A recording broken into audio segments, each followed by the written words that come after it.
Today we are going to discuss a very important problem, and this problem is actually how to find the expression for Lagrangian and Hamiltonian of a charged particle if the particle is moving in an electromagnetic field.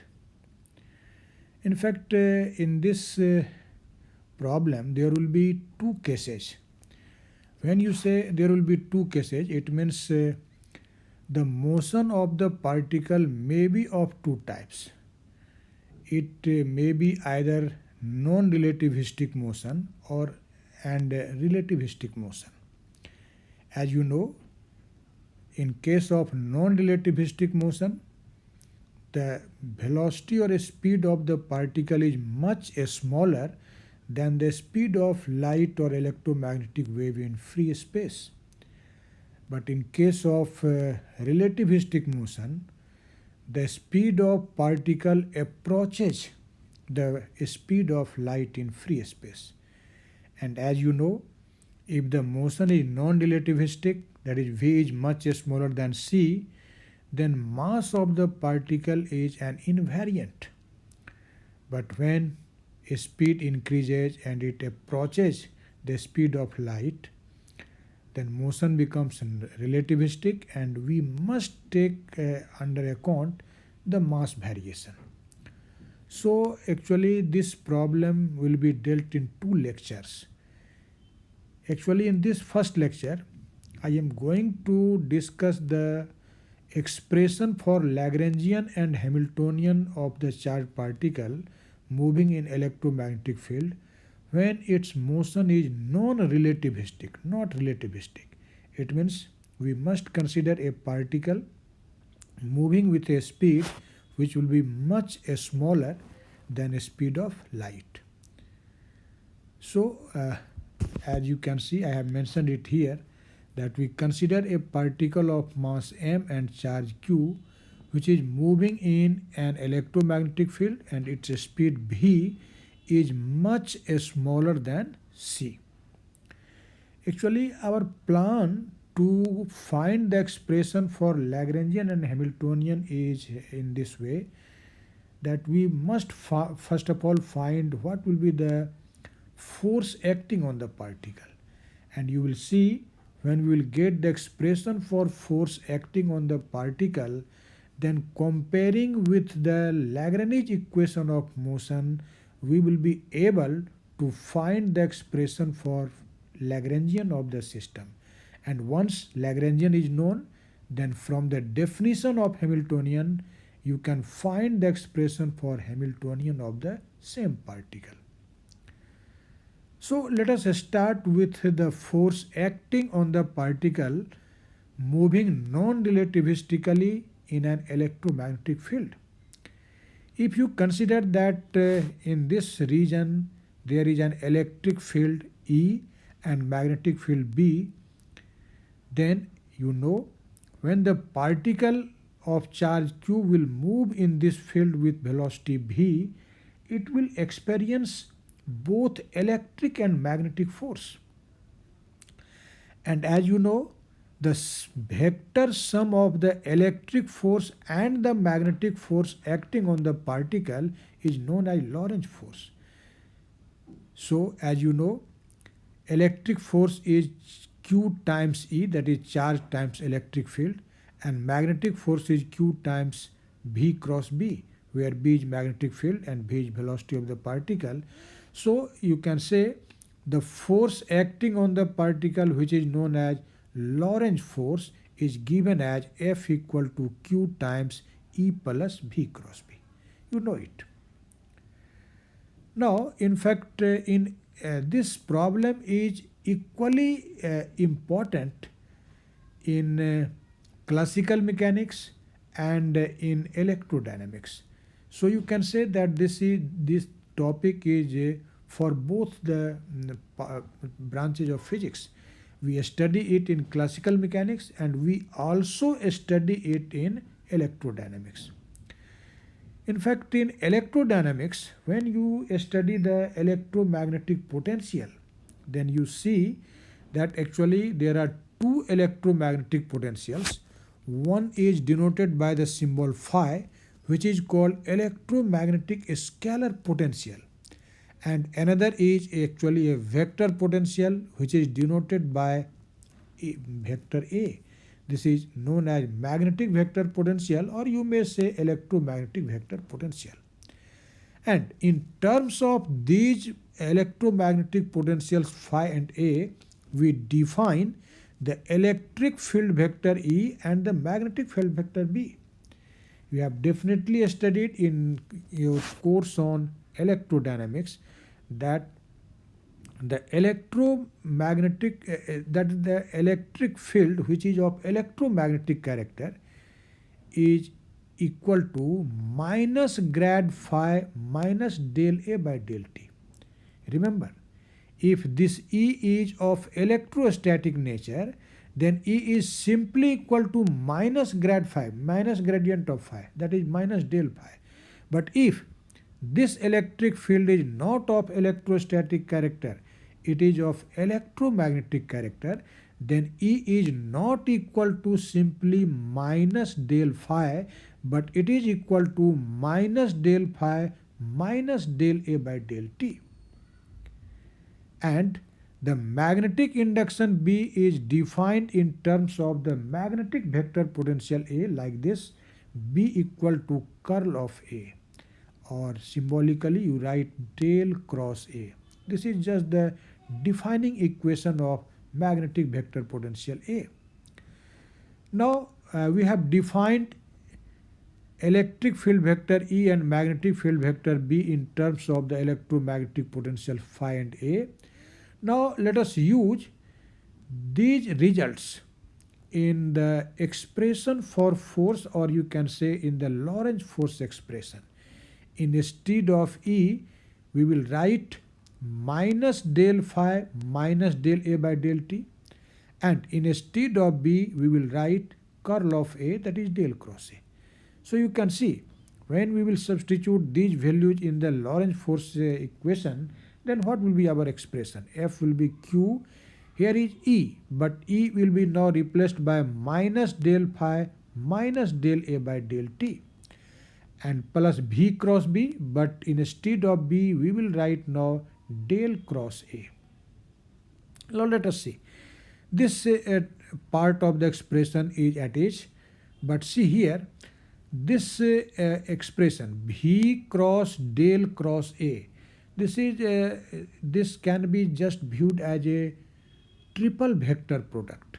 As you know, in case of triple vector product, A cross B cross C, A cross B cross C. What is this? According to the definition of triple vector product, actually this is equal to B A dot C minus A dot B C. This is just definition of triple product. Although here del is an operator, not a vector quantity, this is a vector partial differential operator, but we will simplify this expression in the light of this definition of triple vector product. You can see at the place of A there is V, at the place of B there is the del operator or gradient operator, and at the place of C there is vector A. So in the light of this expression for triple vector product, you can write this expression for V cross del cross A like this. This is del V dot A minus V dot del A. You can easily write. Now let us combine this term minus del A by del T and V dot del A. We combine these two terms, or you can say we associate these two terms.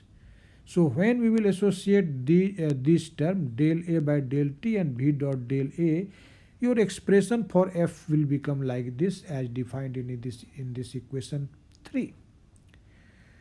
Now in fact our aim is to first of all find the expression for this sum of two terms inside this curly bracket. that is del A by del T plus V dot del A. What will be this? We will find it first of all. And for this, as you know, this magnetic vector potential A is actually a function of space coordinate and time. So you can say that the magnetic vector potential A, this is equal to A of RT, where R is actually the space coordinates, you can say, or the position vector. So equivalently, you can write, instead of R, you may write x, y, z, because you know the position vector R is xi plus yj plus zk. So instead of R, we can write x, y, z and t. Now, since A is a function of 4 independent variables, so if we want to find the derivative of this vector potential A with respect to time t, then we must follow the rule of partial differentiation. So you can say that this dA by dt is equal to what? dA by dt. First of all, we will take the derivative with respect to x, keeping the other variables constant. So as you are familiar with partial differentiation, so you can understand it. This will be in fact del A by del x times dx by dt, and plus del A by del y dy by dt, plus del A by del z dz by dt, and plus finally del A by del t dt by dt. I hope you understand these things. Now you can see this dx by dt, dy by dt and dz by dt are what? These are actually the x, y and z components of the velocity v of the particle. So instead of dx by dt, we will write vx. This is x component of velocity vector v. So the first term will be vx del A by del x. Similarly, this dy by dt is vy, y component of velocity, and this is del A by del y. And dz by dt, this is vz, z component of velocity, and so this is vz del A by del z. And can you say what is this dt dt? This will be 1. So the last term will be simply del A by del t. Is it okay? I hope this is a very simple calculation and you understand completely. So now you can see this will be equal to del A by del t, del A by del t, and plus the remaining 3 terms may be written like this: vx del del x plus vy del del y plus vz del del z a. You can write it. Now, inside this bracket, this is not a physical quantity. This is just a partial differential operator. And you can write this partial differential operator in a particular manner. You can see here. This bracketed operator is actually equal to v dot del A. v dot del. So dA by dt is equal to this much, and say this is your equation 4. In fact, you can check. As you know, V is equal to Vxi plus Vyj plus Vzk. You know it. And this del operator, you know, in Cartesian coordinate we define it like this: del xi hat plus del y j hat plus del z k hat. Now you can check. When you will find this v dot del, you will simply get this result. So instead of this bracketed operator, you may write v dot del. Now you can see in our equation 3, the expression del A by del T plus v dot del A exists. And we have just evaluated that this del A by del T v dot del A, this is equal to dA by dt. So if we will make the use of this equation 4 in equation 3, what will be your expression for the Lorentz force? You can see. Instead of this, now we will write dA by dt. dA by dt. So see here. What will be the expression for F? Therefore, we can write F is equal to Q, see the expression, see this equation, Q minus del phi minus dA by dt plus this much. Now write it. This is minus del phi minus dA by dt, and last term is plus del, see the last term, del v dot A, del v dot A, v dot A. Now let us arrange that term in RHS to some extent. See here, F is equal to Q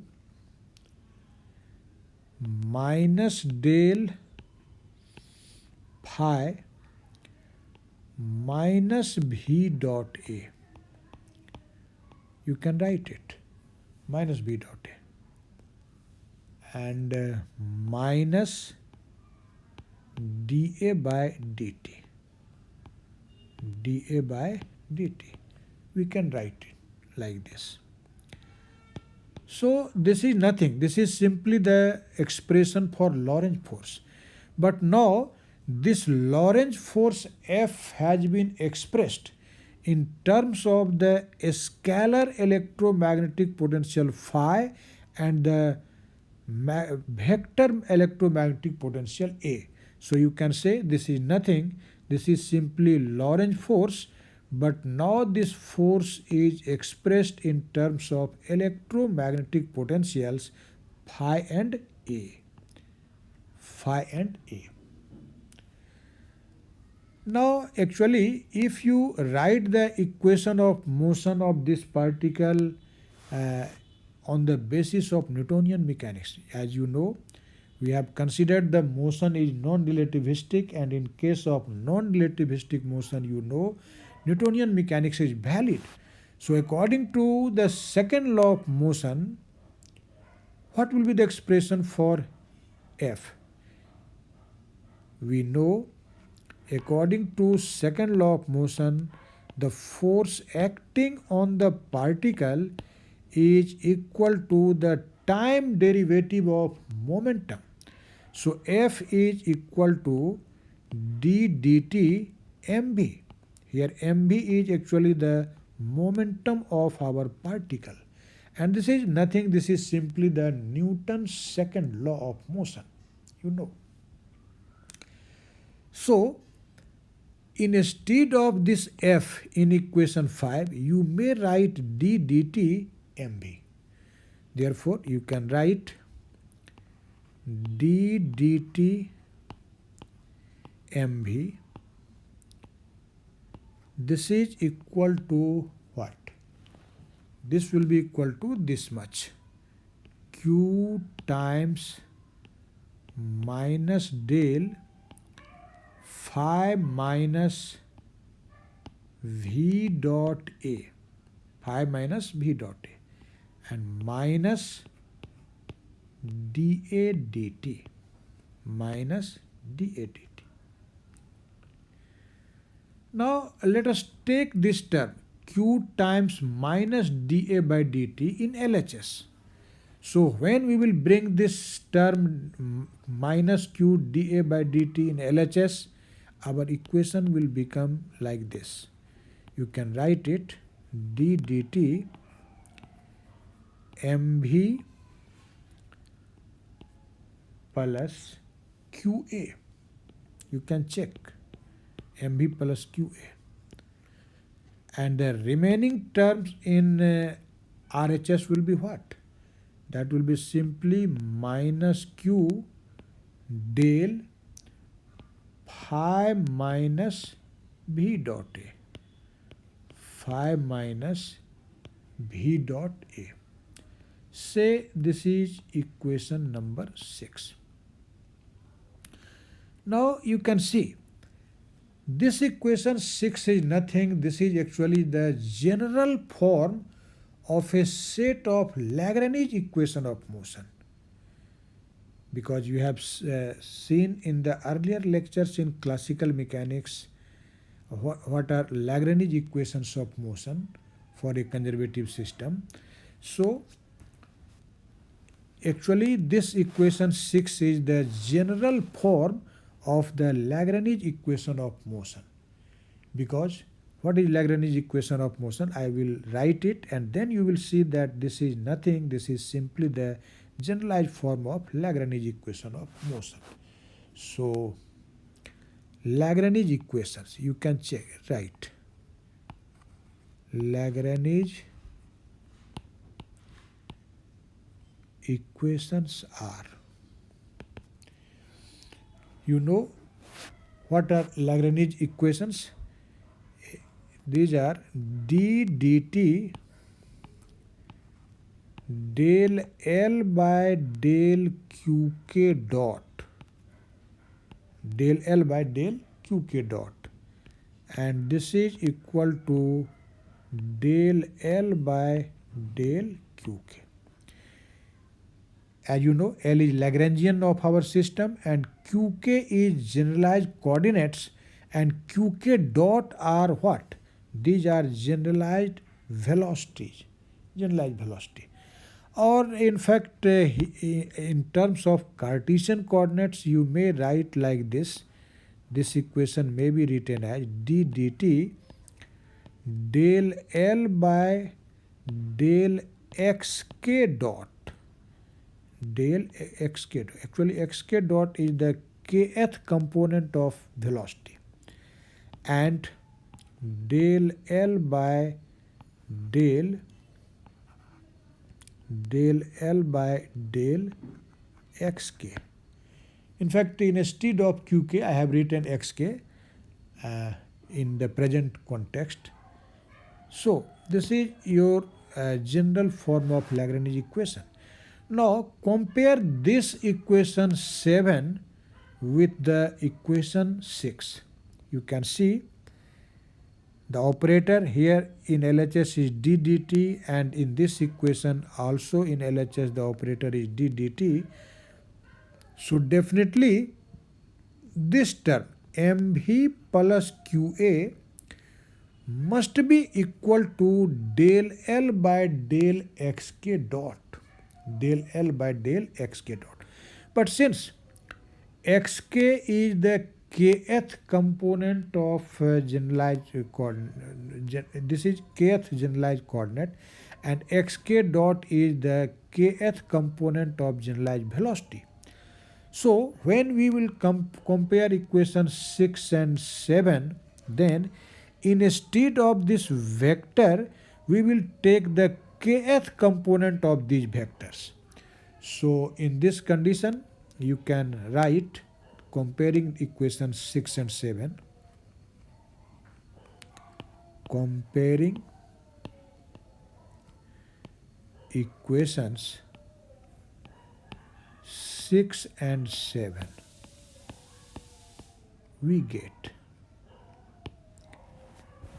you can see, del L by del xk dot, del xk dot. This will be equal to what? You can see, for kth component we write it mvk qak. This is for kth component. So this can be written as m vk plus qak, qak, and say this is equation 8. And when you will compare the RHS of these two equations, you can see at the place of this del L by del xk, del L by del xk, what is in this equation? Since this del operator in general is actually equal to del by del xk, del by del xk. This is just a partial differential operator with respect to the position coordinates or space coordinates. So you can think that this del is nothing, this is del by del xk. So this the RHS of equation 6 for kth component can be written as del del xk, del del xk, and minus q, see here, minus q phi times vk ak, phi minus q times phi minus vk ak. Instead of v dot a, I have written vk ak for the kth component, and say this is your equation 9. Actually, this del L by del xk dot, what is this? As you know, you have studied these things in the previous lectures in classical mechanics, that this del L by del xk dot is nothing. This is simply the kth component of generalized momentum. You know it. But this del L by del xk dot, this is pk, and what is this pk? You know, this is the kth component of generalized momentum. This is kth component of generalized momentum, kth component of generalized momentum. And therefore you can write, instead of del L by del xk dot, you can write pk. So pk will be equal to this much. Therefore you can write pk is equal to mvk plus qak, qak. You can see the difference. In fact, if our particle is not moving in an electromagnetic field, then its momentum will be simply m into vk. But when the motion takes place in an electromagnetic field, then momentum is not simply equal to mvk, but it is mvk plus qak. This is actually the kth component of momentum. If you want to write this expression in vector form, not for a particular component, then how you can write? You can easily write it in vector form. In vector form, this equation, see here, can be written as P vector equal to MV vector plus QA vector. We can write it and say this is your equation 10. So you can see the difference. Momentum is not simply equal to mv, but it is mv plus qa. mv plus qa. Now, as I have told you in this lecture, our aim is to first of all find the expression for Lagrangian, and after that we will get the expression for Hamiltonian of the particle moving in this electromagnetic field non-relativistically. As you can see, we have two equations defined in 8 and 9 which contains Lagrangian. But this Lagrangian you can see here is actually in the partial derivative form.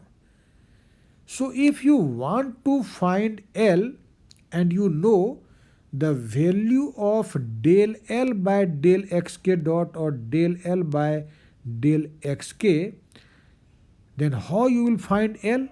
You can think, if derivative of a function is known and we have to find the particular function, you know from calculus that we must integrate. So integrating equation 8 and 9, you can find the expression for Lagrangian of this very particle.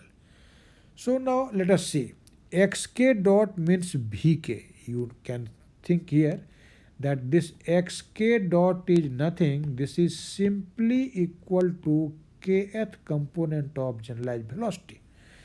So if you will integrate this equation 8, what will be your result? You can see. Integrating equation 8. Integrating 8. What will be our result? This will be in fact integral of del L, and this will be integral, see here, m Vk.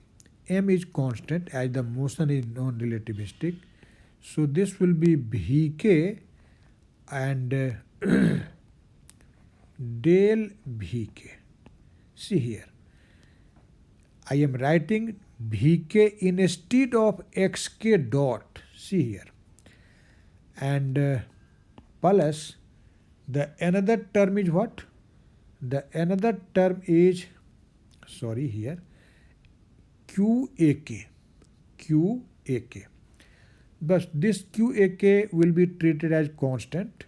So this will be QAK and integral of del Vk.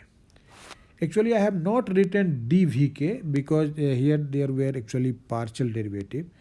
So you can see this will be L, and integral of Vk with respect to Vk will be what? Vk square by 2, or you can say this is V square by 2. 1 over 2 half m V square. In fact, I have dropped the subscript k.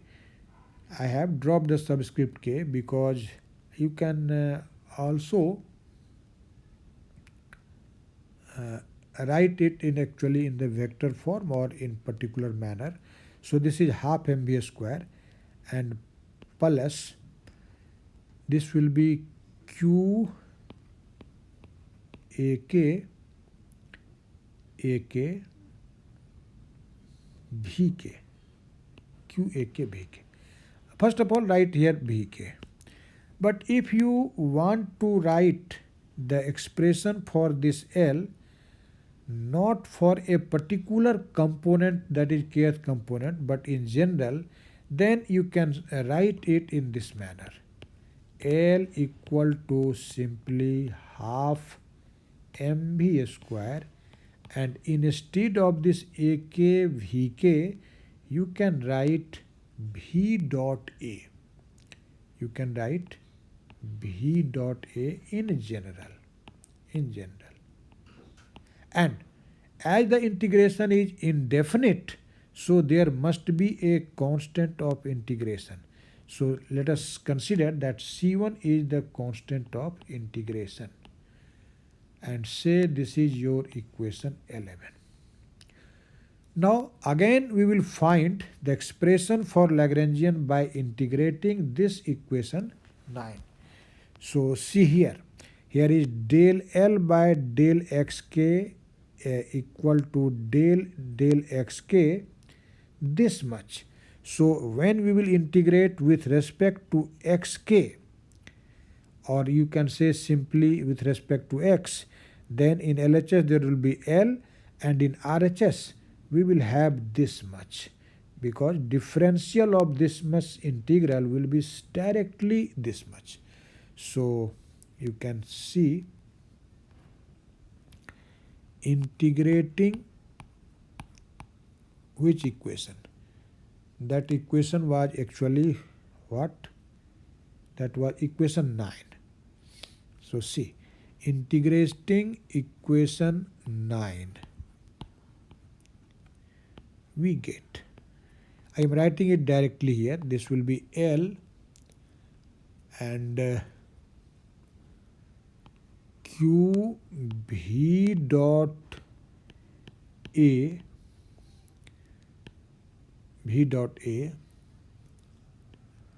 minus Q phi. See here,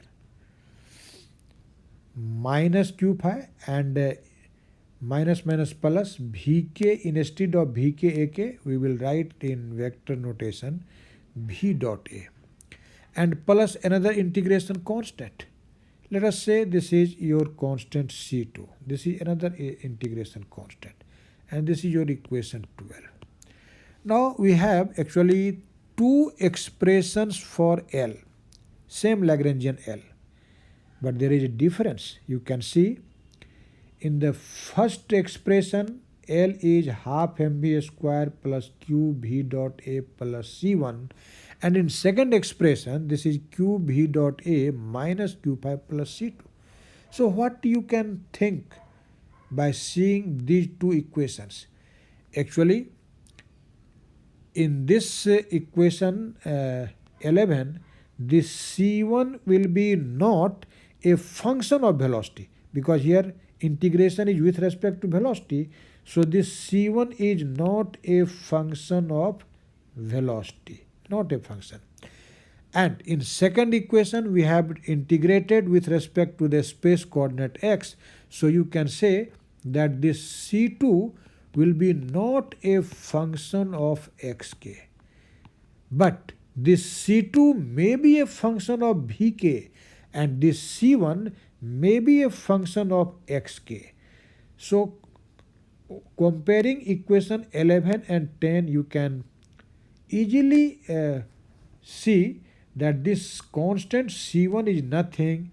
This will be simply minus q phi, and this C2 is nothing,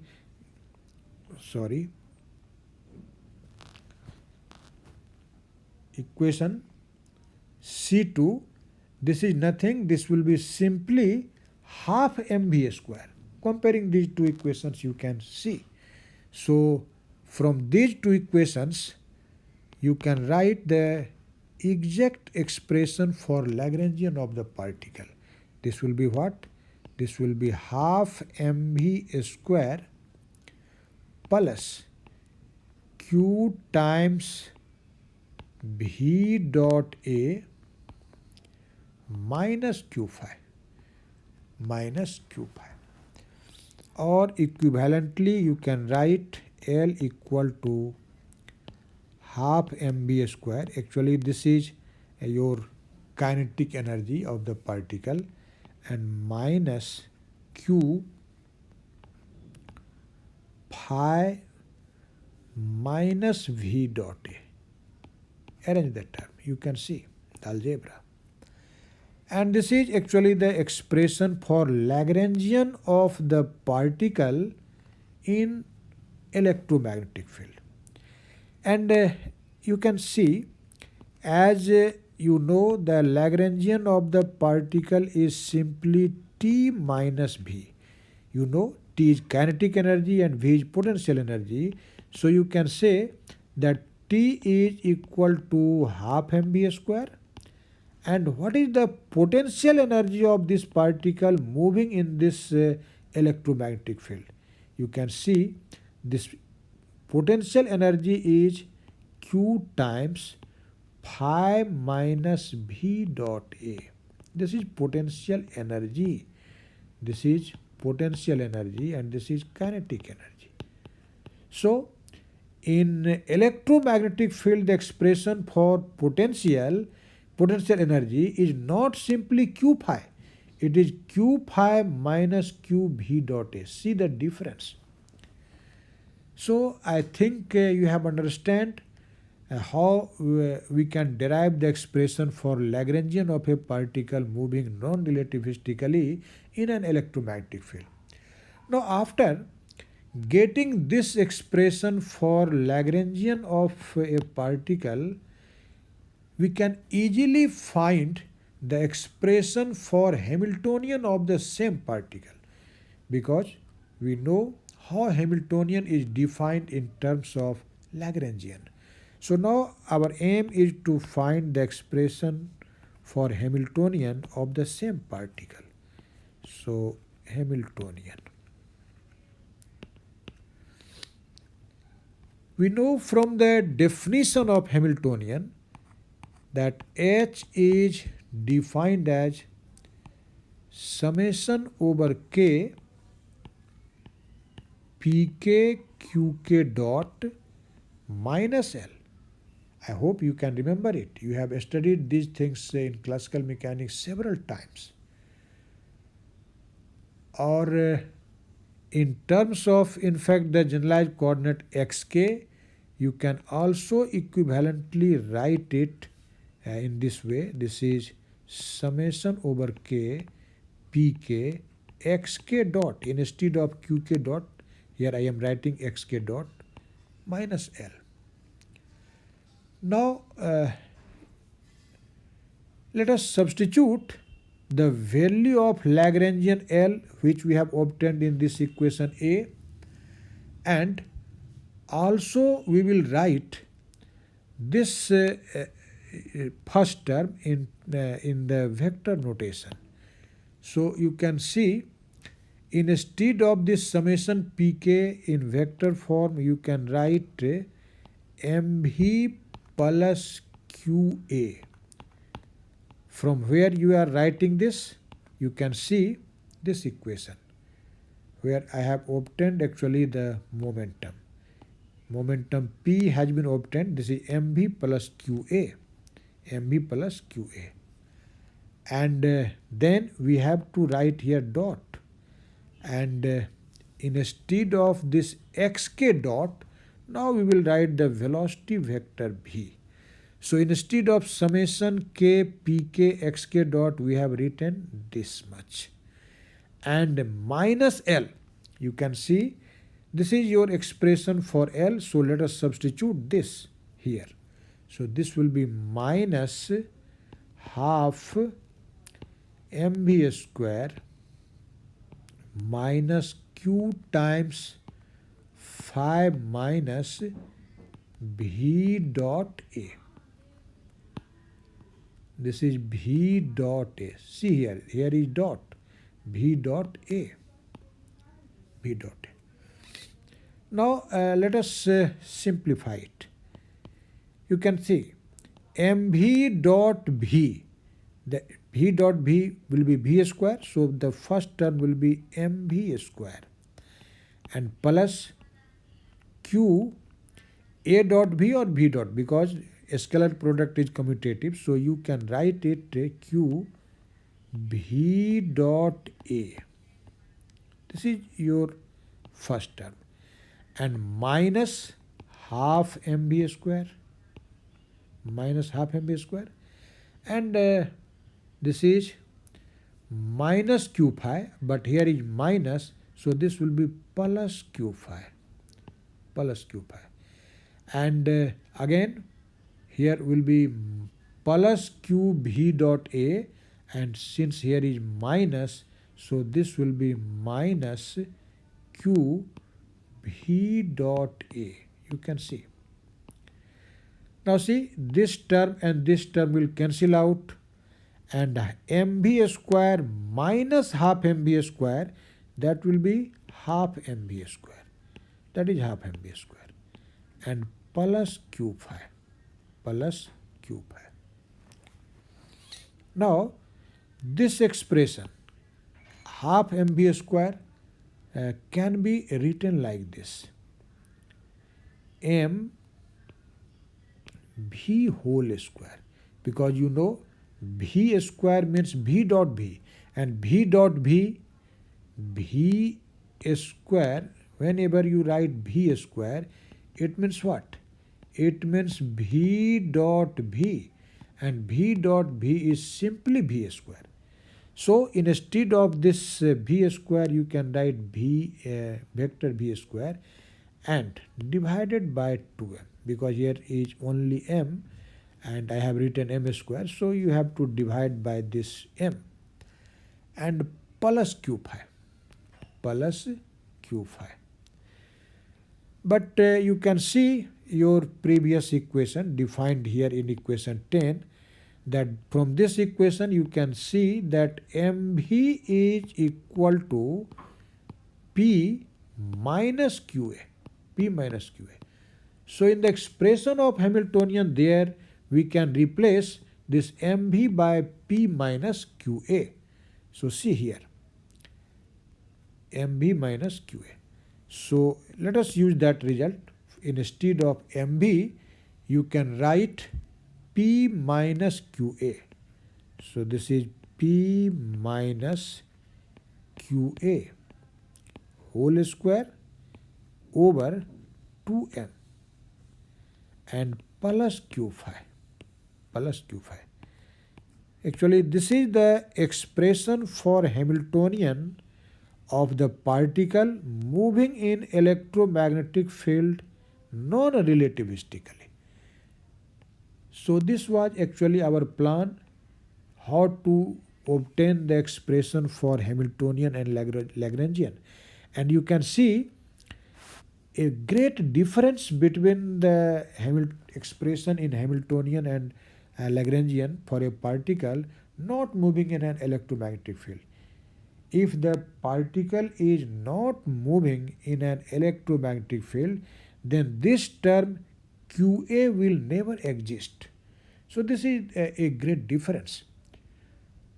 Now, as I have told you, in this lecture we will discuss only the non-relativistic case, but in next lecture on this topic we will discuss again to find the expression for Lagrangian and Hamiltonian of a charged particle moving in an electromagnetic field, but when the motion of the particle will be relativistic, that is when the speed of particle v will approach the speed of light c.